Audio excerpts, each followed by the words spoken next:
Nari Kim stepped off the transport ship and looked at the massive space station floating in front of her. The Galactic Military Academy was bigger than any city she had ever seen back on Earth. Metal towers reached up into the darkness of space, and bright lights moved along the outside walls like tiny stars. She took a deep breath of the recycled air and picked up her bag. "First time seeing something this big?" asked Hyun Park as he walked up next to her. He was another human from the same transport, tall and thin with kind eyes. Behind him came Mira Choi, a quiet girl who had spent most of the journey reading about alien species on her tablet. "It makes Earth look so small," Nari said as they walked toward the entrance. Other beings moved around them, some with blue skin and 4 arms, others that looked like giant insects walking on 2 legs. A few had scales instead of skin and eyes that glowed in the dim light. All of them wore the same gray uniforms that the 3 humans had been given. The entrance hall was filled with noise. Hundreds of recruits from dozens of different worlds stood in groups, talking in languages Nari had never heard before. Some made clicking sounds, others spoke in deep rumbling voices that seemed to come from their chests. The translation devices in their ears turned most of it into words they could understand, but the sounds still felt strange and alien. "New recruits, form lines by species," shouted a voice that cut through all the noise. The being who spoke was tall and covered in dark gray skin that looked like armor. His face was long and narrow with small black eyes and a mouth full of sharp teeth. The uniform he wore had many colored strips on the chest that meant he was important. "I am Drill Sergeant Kekstar, and I will be training you for the next 6 months." Nari, Hyun, and Mira moved to stand with the other humans. There were about 20 of them, all looking nervous and out of place. Next to them stood groups of other species. The blue-skinned Altarians who moved with perfect grace. The insect-like Zephyrites who communicated by touching each other with their long, thin fingers. And the scaled Draconis who stood perfectly, still like living statues. Kekstar walked slowly in front of each group, his black eyes studying every recruit. When he reached the humans, he stopped and stared at them for a long time. His mouth curved into what might have been a smile, but it did not look friendly. "Humans," he said, and the way he said the word made it sound like something dirty. "The youngest species to reach the stars. 200 years of space travel compared to civilizations that have existed for thousands of years. Tell me, little humans, what makes you think you belong here with real warriors?" None of the humans answered. They had been warned that drill sergeants would try to make them angry or scared, but knowing it would happen did not make it easier when it actually did. "Nothing to say?" Kekstar asked, walking closer to their line. "Perhaps you need a demonstration of what real military training looks like. Perhaps you need to understand that this is not a game." He stopped directly in front of Nari. She could smell something sharp and metallic on his breath, and his black eyes seemed to look right through her. "You," he said, pointing one long finger at her chest. "You look confident. Do you think humans are strong enough to fight alongside the great warriors of the galaxy?" "I think we are here to learn," Nari answered, keeping her voice steady even though her heart was beating fast. "Learn," Kekstar repeated, and this time his smile showed all of his sharp teeth. "Yes, you will learn. You will learn what happens when weak species try to play with the strong." Without any warning at all, his hand moved to the weapon on his belt. The plasma gun came up faster than Nari could blink, and the bright blue energy bolt shot straight at her chest. Around the hall, other recruits gasped and stepped back. Plasma weapons could burn through metal, and a direct hit would kill any living being instantly, but Nari's hand was already moving. Time seemed to slow down as she watched the bolt of energy flying toward her. Her body reacted without her mind, telling it what to do. Her right hand snapped up and closed around the plasma bolt just inches from her chest. The energy crackled and sparked between her fingers, hot enough to melt steel, but her hand did not burn. The bolt held there for a moment, bright blue light dancing across her palm, and then it simply disappeared. The entire hall went silent. Even the aliens who had been talking in their strange languages stopped to stare. Kekstar's eyes went wide and his mouth fell open. His weapon trembled in his hand, as if he could not believe what he had just seen. Nari looked directly at the drill sergeant and smiled. It was not an angry smile or a scared smile. It was the kind of smile someone gives when they have just figured out something interesting. "Is that all?" she asked. The silence stretched on for several seconds before other voices began to fill the hall. The alien recruits were talking quickly in their own languages, and even with the translation devices, words like impossible and how came through clearly. Some of them pointed at Nari while others stepped further away from the humans. Kextar put his weapon back on his belt with hands that shook slightly. His black eyes never left Nari's face, and she could see him trying to understand what had just happened. "Interesting," he said finally, though his voice was not as steady as before. "Very interesting indeed." "Sergeant," called another voice from across the hall. A different alien, this one wearing a uniform with even more colored strips, was walking quickly toward them. His skin was pale blue and his head was completely bald except for small ridges where ears should be. "Sergeant Kextar, please report to my office immediately." "Yes, Commander Thexmol," Kextar answered, but his eyes stayed on Nari for another long moment before he turned and walked away. The commander looked at all the recruits, but his gaze lingered on the humans. "Training begins tomorrow at 600 hours. Quarters have been assigned. Dismissed." As the crowd began to break up, Hyun and Mira moved closer to Nari. "How did you do that?" Mira whispered, her eyes wide with surprise and something that might have been fear. "I do not know," Nari answered honestly. "I just knew I could." Other recruits walked past them, some staring openly, while others tried not to look at all. A few of the Altarians moved their forearms in patterns that their translation devices said meant respect or acknowledgement. One of the Draconis, a female with dark green scales, nodded at Nari as she passed. "This is going to make things complicated," Hyun said quietly. "Things were already complicated," Mira pointed out. "We are humans in a school full of aliens who think we do not belong here. But now they know we can catch plasma bolts with our bare hands," Nari said, looking down at her palm. The skin was not burned or even warm. It looked exactly the same as it had before the energy bolt hit it. "I wonder what else we can do." They followed the other recruits toward the quarters section of the station. The hallways were wide and tall, built for beings much larger than humans. Their footsteps echoed off the metal walls, and the lights overhead cast long shadows that moved as they walked. "Do you think there are others like us?" Hyun asked. "Other humans who can do impossible things?" "I think," Nari said slowly, "we are about to find out." Behind them, through the thick walls of the space station, Earth turned slowly in the darkness. It looked small and blue and very far away. None of them knew that their home planet held secrets that would change everything, or that what had happened in the hall today was just the beginning of something much bigger than any of them could imagine. The Galactic Military Academy had trained warriors from hundreds of different worlds, but it had never trained humans before. As Nari, Hyun, and Mira walked toward their new quarters, the station's computers were already recording everything that had happened and sending reports to beings in distant parts of the galaxy who had been waiting for this day for a very long time. 3 days after Nari caught the plasma bolt, Commander Thexmol called all the human recruits to the medical center. The room was bright white with strange machines that hummed and beeped along the walls.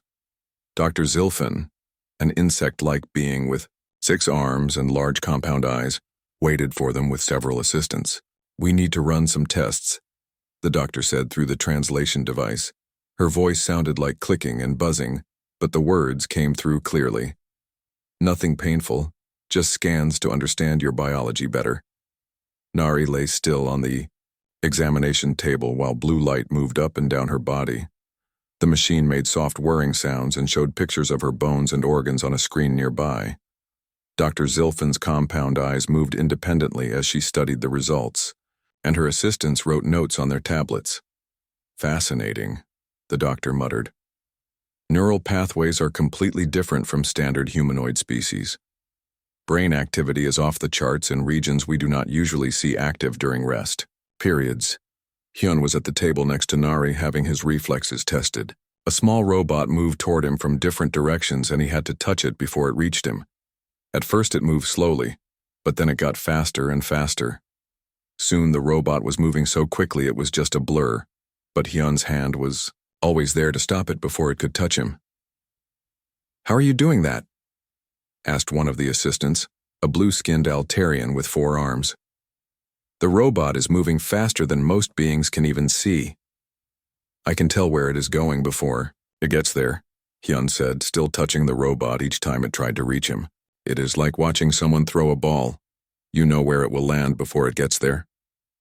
Mira was in another part of the room, sitting across from a being with pale skin and large black eyes. This was a Mentari, one of the psychic species that could read thoughts and project emotions. The Mentari was concentrating hard, his face scrunched up with effort. "I cannot get through," he said to Dr. Zilfin.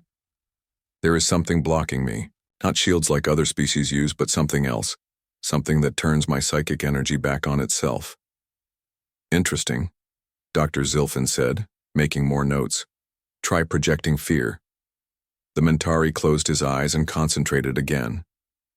Around the room, some of the assistants stepped back and looked nervous, affected by the psychic projection, but Mira just sat there calmly, completely unaffected. "Nothing," the Mentari said, opening his eyes. "It is like trying to affect a stone wall." More tests followed over the next several hours. They tested the humans' strength, speed, reaction, times, and resistance to different types of energy. With each test, the results became more unusual. The humans were not just different from other species. They were different in ways that did not make sense. "Their DNA contains sequences we have never seen before," Dr. Zilfin explained to Commander Thexmol later that day. "Not mutations or variations, but entirely new genetic structures that should not be possible." "What do you mean, should not be possible?" the commander asked. "Evolution does not work this way," the doctor replied. "Species develop specific traits over millions of years in response to their environment. But humans show adaptations for situations they have never encountered. They have genetic programming for zero-gravity combat, radiation resistance levels that would be useful only in deep space, and neural structures designed for processing multiple forms of energy that do not exist on their home planet." The commander looked at the test results on his screen. Could they be artificially enhanced? Some kind of genetic modification program? No evidence of that. These traits appear to be natural, but they make no sense for a species that evolved on a single planet. It is as if they were designed for life among the stars, but they have only been in space for 200 years. Word of the test results spread quickly through the academy. In the dining hall, other recruits stared at the humans as they ate. Some whispered among themselves, while others moved to different tables entirely. The humans found themselves sitting, alone more often than not. "They are afraid of us," Mira said quietly as she picked at her food. The meal was designed to be nutritious for all species, but it tasted like cardboard mixed with metal shavings. "Can you blame them?" Hyun asked. "If I met beings who could do things that seemed impossible, I would be nervous too." Nari looked around the dining hall at all the different species. "Maybe that is the point. Maybe we are supposed to be different." Their conversation was interrupted by the approach of Kekstar. The drill sergeant had been avoiding the humans since the plasma bolt incident, but now he walked directly to their table and sat down across from them. "Tomorrow we begin combat training," he said without any greeting. "Real combat training, not the basic exercises you have been doing." "Are you going to shoot at us again?" Nari asked, meeting his black eyes with her own. "No," Kekstar said, and for the first time his voice did not sound hostile. "I am going to train you properly." Dr. Zilfin shared some of the test results with the training staff. "We need to understand what you are capable of." He placed a data tablet on the table between them. The screen showed a schedule of training exercises unlike anything the humans had seen before. Combat scenarios in zero gravity, survival training on hostile worlds, weapons practice with energy types that could kill most beings instantly. "This training is usually reserved for elite units," Kekstar explained, "beings who have proven themselves over years of service. But based on what we have seen, you may be able to handle it from the beginning." "What if we cannot?" Hyun asked. "Then you will die," Kekstar said simply. "But I do not think you will. I have been training recruits for 30 years, and I have never seen beings with your natural abilities. You caught a plasma bolt with your bare hand, he said, looking directly at Nari. That should have been impossible. A lot of things seem to be impossible for us, Mira said quietly. Exactly, Kextar agreed. And that is what makes you dangerous. Other species can be predicted. Their abilities have limits that we understand. But you three, and humans in general, do not follow the rules we know. The next morning, the humans found themselves in a training room unlike any they had seen before. The walls, floor, and ceiling were all covered in black material that seemed to absorb light. Strange symbols glowed along the edges, and the air itself felt heavy and thick. This is a combat simulation chamber, Kextar explained. It can create any environment, any opponent, any situation you might face in real warfare. Today we start with something simple. The room around them changed instantly. They were no longer inside the space station but standing on the surface of a rocky planet under a red sky. Strange creatures with multiple heads and razor-sharp claws materialized from behind the rocks and began moving toward them. These are shadowhounds, Kextar's voice said from speakers they could not see. They are pack hunters from the outer rim. Standard protocol is to use heavy weapons and stay in groups. Your weapons are on the ground next to you. Nari looked down and saw 3 plasma rifles lying in the dirt. But as she reached for one, something inside her said not to. Instead, she stood up straight and watched the creatures approaching. Nari, pick up the weapon, Hyun said urgently. The shadowhounds were getting closer, their multiple heads weaving back and forth as they tracked the human's scent. But Nari was listening to something else, some voice inside her head that she had never heard before but somehow recognized. No, she said calmly. We do not need them. The first shadowhound leaped at her, its claws extended and all 3 mouths open to show rows of sharp teeth. Nari moved sideways without looking, and the creatures sailed past her to crash into the rocks. The second one came from her left, and she caught it by the throat with one hand and threw it 30 feet through the air. Hyun and Mira watched for a moment, then seemed to understand. They left their weapons on the ground and faced the remaining creatures with their bare hands.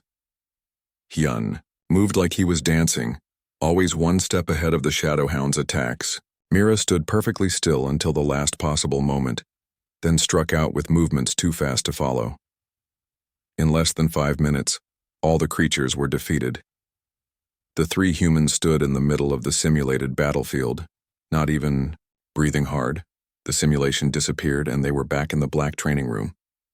Kexiter stood in the doorway, staring at them with an expression they could not read. Shadowhounds have killed experienced warriors, he said finally. Beings with years of training and the best weapons we can make. They were not that difficult, Nari said honestly. It was like they were moving slowly. They were not moving slowly, Kextar replied. You were moving fast, faster than should be possible. He walked closer to them, his black eyes studying their faces.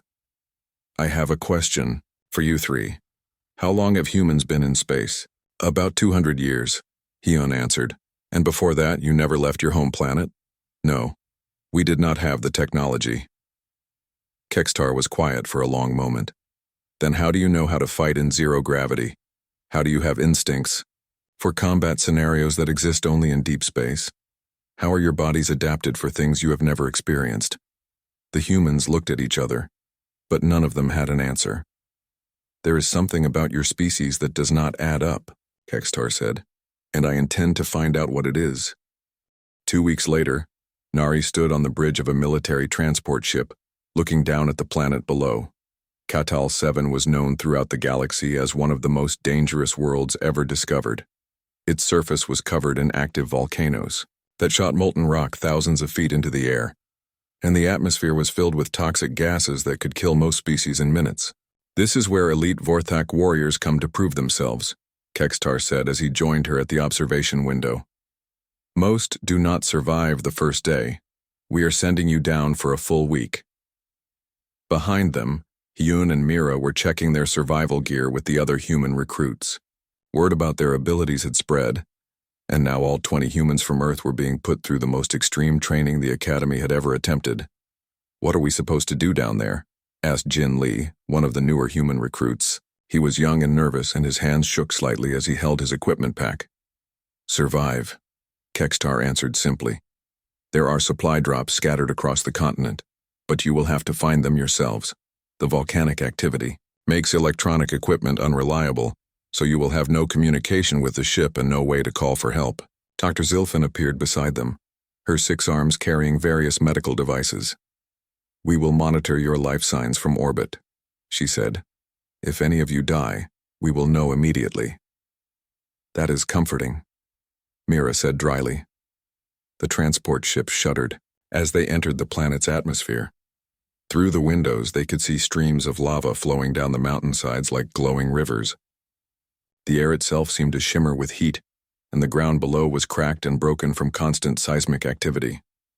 "Drop zone in 30 seconds, announced the pilot. "Good luck down there."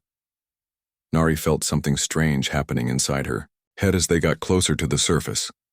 It was like a voice she had never heard before was starting to speak, but she could not quite make out the words. Her body felt different too, as if it was preparing for something she did not understand. "Are you okay?" Hyun asked, noticing her expression. "I feel strange," Nari admitted, "like something is waking up inside me." The transport doors opened, and immediately the heat and toxic air rushed in. The other humans put on their breathing masks and heat-resistant suits, but Nari found herself hesitating. The voice in her head was stronger now, and it was telling her she did not need the protection. "Nari, put on your gear," Kextar ordered.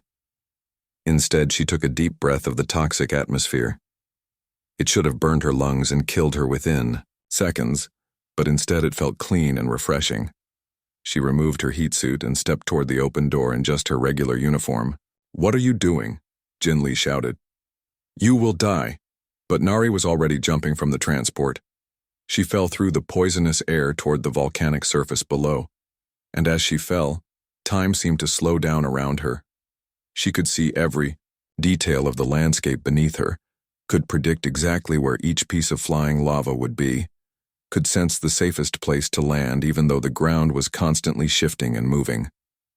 She hit the surface running, her feet finding solid ground between the streams of molten rock. Above her, the other humans were following on zip lines, still wearing their protective gear. But Nari was already moving across the broken terrain like she had been born there. "Impossible," Dr. Zilfin said from the transport ship as she watched her instruments. "Her life signs are completely normal. The toxic atmosphere is not affecting her at all." Hyun reached the ground next, and as soon as his feet touched the volcanic rock, the same change began happening to him. The voice in his head grew stronger, and his body started adapting to the hostile environment. Within minutes, he had removed his protective gear and was moving through the landscape with the same impossible grace that Nari showed. One by one, all the humans began to change. Their bodies adapted to the toxic air and extreme heat without any technology or equipment. They moved across the dangerous terrain, like it was their natural home, avoiding falling rocks and streams of lava with instinctive ease. "This is not possible," Kextar said, watching from the ship's sensors. "No species can adapt this quickly to such extreme conditions." But the humans were not just surviving, they were thriving. They found the scattered supply drops without any difficulty, as if they could sense where they were hidden. When night fell and the temperature dropped to levels that should have frozen them solid, they gathered together and somehow shared body heat in ways that kept everyone warm. On the second day, a massive volcanic eruption shook the entire continent. Lava bombs the size of buildings flew through the air, and the ground cracked open to reveal new streams of molten rock. Any normal beings would have been killed instantly, but the humans moved through the chaos like they were performing a dance they had practiced their entire lives. Nari found herself leading the group without anyone asking her to.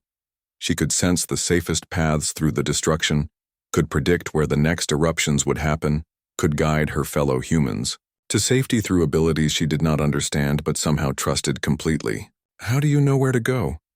asked Soo Kim, one of the female recruits, as they navigated around a new lava flow. "I can feel it," Nari answered honestly. "Like the planet is talking to me, telling me where it is safe and where it is not." "Feel it too," Hyun said. It is like we belong here. Mira nodded in agreement. Like we have been here before, even though we know we have not. On the third day, they encountered something unexpected. Deep in a volcanic cave system, they found ruins of an ancient structure. The walls were covered with symbols that none of them recognized, but somehow they could understand what they meant. These are warnings, Jin Lee said, running his fingers over the carved stone. Instructions for survival in extreme environments. Who built this? Soo Kim asked. I do not know, Nari replied. But as she studied the symbols more closely, something stirred in the back of her mind. A memory that was not her own, of beings who looked almost human but were somehow different, stronger, faster, more adapted to the dangers of space. The symbols told a story of a species that had mastered survival on hostile worlds, that had spread across the galaxy before disappearing without a trace. The final symbols warned of something, called the Great Containment, and spoke of seeds planted on a distant world to preserve the species for a future time when they would be needed again. Earth, Mira whispered, somehow understanding what Nari had realized.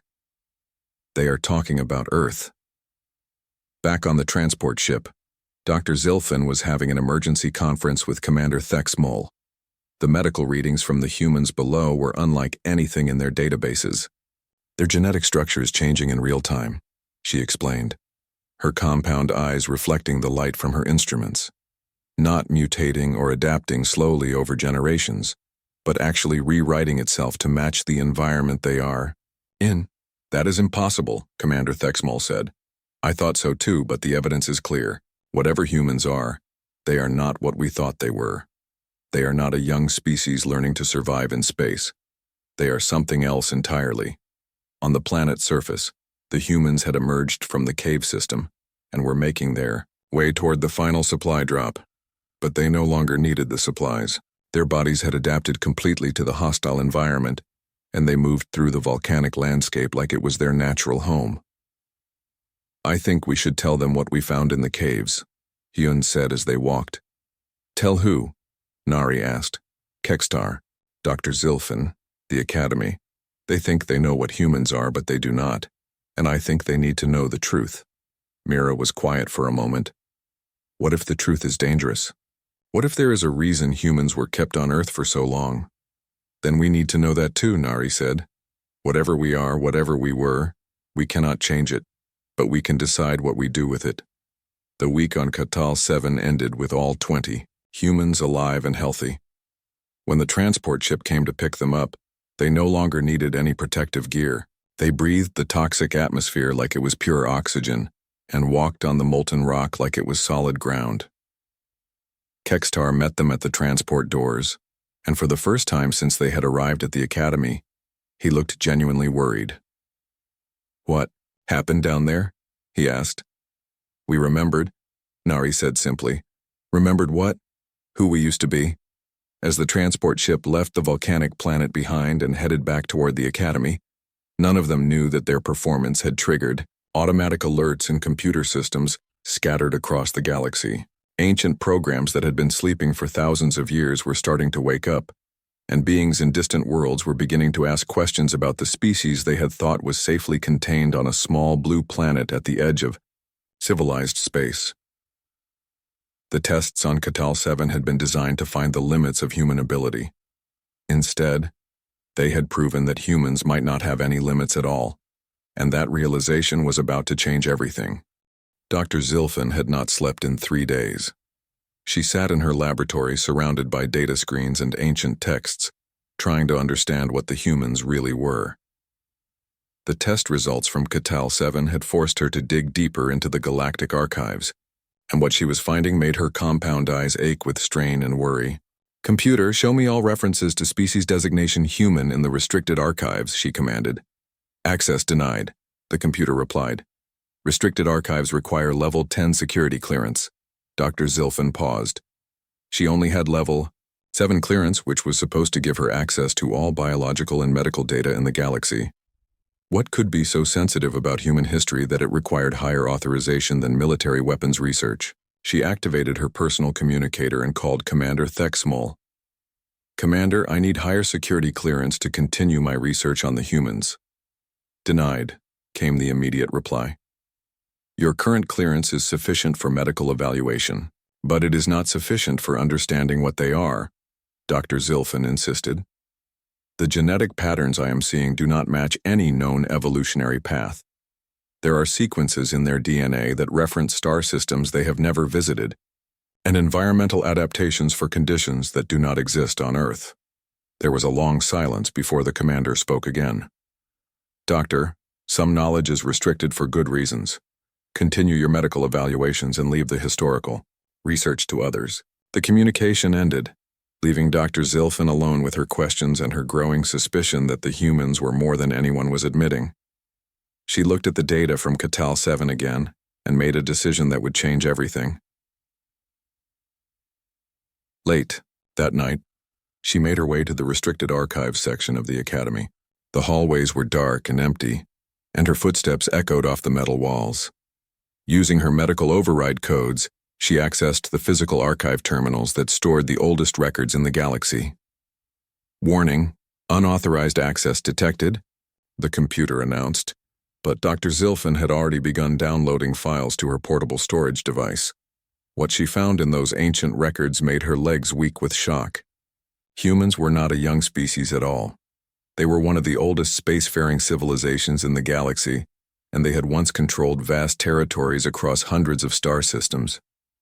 The files spoke of a species called the Urkan, an ancient race that had dominated the galaxy thousands of years ago. According to the records, the Urkan had encountered early humans during their expansion across the stars, and had recognized them as an existential threat to all other life.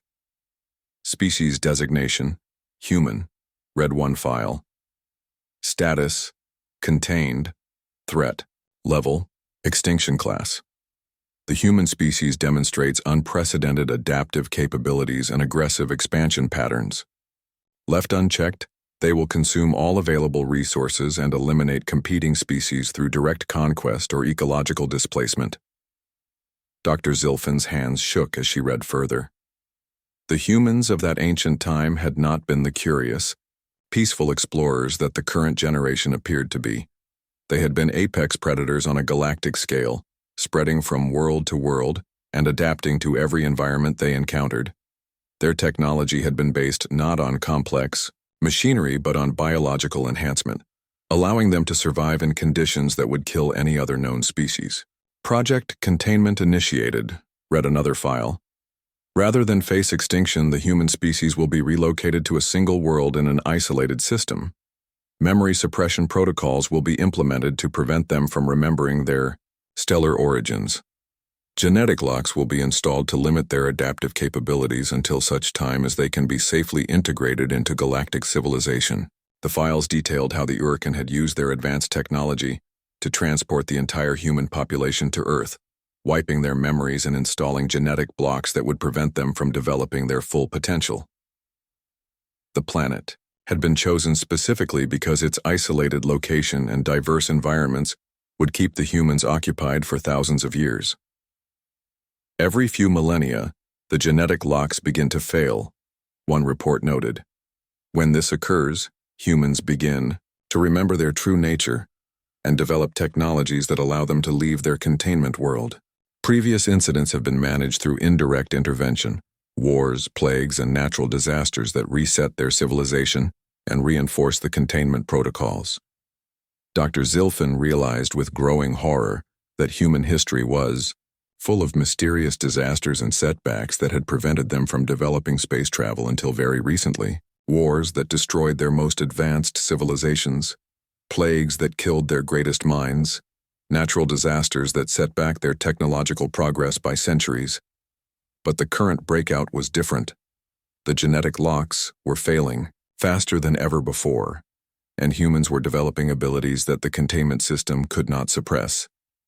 The files warned that if humans reached their full potential, they would become the same extinction-level threat they had been in ancient times. Final protocols authorized, read the last file. If containment fails completely, Project Cleanse will be implemented to prevent galactic contamination. Dr. Zilfin stumbled back from the terminal, her mind reeling with the implications. The humans at the academy were not just students. They were the beginning of a species awakening to its true nature. And if the ancient protocols were still active, their growing abilities would trigger systems designed to eliminate them entirely. She had to warn them, but first she needed to understand more. She activated her communicator and sent a coded message to Kextar, asking him to meet her in the archives immediately. The drill sergeant arrived within minutes, looking concerned by the urgency of her message. When Dr. Zilfin showed him the files she had discovered, his black eyes went wide with shock. "This cannot be true," he said, reading the ancient reports. "Humans are peaceful. They work together. They help other species. They show restraint even when they have superior abilities." "But do they?" Dr. Zilfin asked. "Or are they just still partially contained? Look at what happened on Catal 7. They adapted to an environment that should have killed them in minutes. They moved through conditions that would stop our best warriors. And they did it like they had done it before." Kextar was quiet for a long moment, studying the data. "What are you suggesting?" "I am suggesting that the humans at this academy are the beginning of something that could change the galaxy forever. And I am afraid that there are systems in place to stop them, systems that view their awakening as a threat that must be eliminated." As if summoned by her words, alarms began sounding throughout the academy. Red lights flashed in the corridors, and an automated voice announced, "Security alert. Unauthorized access to restricted archives detected. All personnel report to stations." "We have to get this information to the humans," Dr. Zilfin said urgently. "They need to know what they are and what they are facing." But as they tried to leave the archives, they found their way blocked by security forces led by Commander Thexmal. His pale blue skin looked almost gray in the flashing red lights, and his expression was grim. "Dr. Zilfin, you are under arrest for violating security protocols," he announced. "Drill Sergeant Kextar, you will return to your quarters immediately." "Commander, you do not understand," Dr. Zilfin protested. "The humans are in danger. There are ancient protocols that—" "I understand perfectly," Commander Thexmal interrupted. "The protocols you discovered are exactly why access to those files is restricted. Some knowledge is too dangerous to share." "Dangerous to whom?" Kextar demanded. "To the humans, or to the beings who want to keep them contained?" The commander's expression hardened. "Take them both into custody, and send a message to the Hegemony High Council. Tell them that Phase 1 of the awakening has begun, and we may need to implement the final protocol sooner than anticipated." As the security forces led them away, Dr. Zilfin managed to activate her portable communicator one last time. She sent an encrypted data burst containing all the files she had downloaded to a destination she hoped would reach the humans before it was too late. In their quarters, Nari woke up suddenly from a deep sleep. Her communicator was beeping softly, indicating an incoming message. She activated the device and found herself looking at Dr. Zilfin's frightened face. "Nari, if you are receiving this, then something has happened to me." The recorded message began. "I have discovered information about your species that you need to know. Humans are not what anyone has told you. You are not a young species learning to explore space. You are an ancient civilization that was deliberately contained on Earth thousands of years ago." Nari woke Hyun and Mira, and together they watched as Dr. Zilfin explained everything she had found in the archives. The message contained copies of all the files, showing them the truth about their species' history and the systems put in place to control them. "The abilities you are developing are not mutations," the message continued. "They are your true nature, reasserting itself as the genetic containment fails. But you need to know that there are protocols in place to eliminate your entire species if you are deemed too dangerous to control." The message ended with a warning. "Trust no one in the Academy leadership. They know what you are, and they may already be planning." T-Counselor Velterin arrived at the Academy 3 days after Dr. Zilfin's arrest. She was an ancient being, even by galactic standards, with pale, translucent skin and eyes that seemed to hold the weight of countless years. Her transport ship was followed by a fleet of vessels carrying the most advanced weapons the hegemony possessed. Nari watched from the observation deck as the ships took positions around the academy. She had been expecting this ever since they received Dr. Zilfin's message, but seeing the weapons pointed at their home still made her feel cold inside. 23 ships, Hyun said, joining her at the window, all of them armed with planet killers. They are not taking any chances, Mira added, her voice steady despite the circumstances.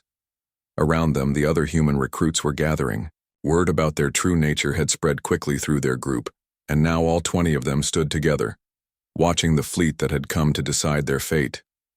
Some looked scared, others angry, but all of them looked determined. "What are we gonna do?" asked Jin Lee, the young recruit who had been so nervous during their first day. "We are going to be ourselves," Nari answered. "Whatever happens, we face it as what we really are." Commander Thexmol appeared on the deck with a squad of security forces. His pale blue skin looked almost white with stress, and his hands trembled slightly as he approached the humans. "You will all come with me," he ordered. "Counselor Veltarin wishes to speak with you." "And if we refuse?" Nari asked calmly. "Then this academy, and everyone in it, will be destroyed," the commander replied. "Please do not make this more difficult than it needs to be." The humans exchanged glances but offered no resistance as they were escorted through the corridors of the academy. Other recruits watched them pass. Altarians, Zephyrite, Draconis, and dozens of other species. Some looked sympathetic, others fearful, but all seemed to understand that they were witnessing something that would change the galaxy forever. The council chamber had been hastily converted into a courtroom. Counselor Veltarin sat at the center of a curved table, flanked by representatives from the major species of the galaxy. Behind her, holographic displays showed the positions of the fleet outside and real-time scans of human settlements throughout known space. "Humans of Earth," Veltarin said, her voice carrying the authority of millennia. "You stand accused of violating the containment protocols established by the Urkhan Accords. How do you answer?" "We were never told about any protocols to violate," Nari replied, stepping forward to speak for her group. "We came here to learn, not to threaten anyone." "Your very existence is a threat," Veltarin said, activating the holographic displays. "These scans show human settlements across 17 star systems, all of them developing at rates that exceed safe parameters. Your species is awakening, and history tells us what happens when humans reach their full potential."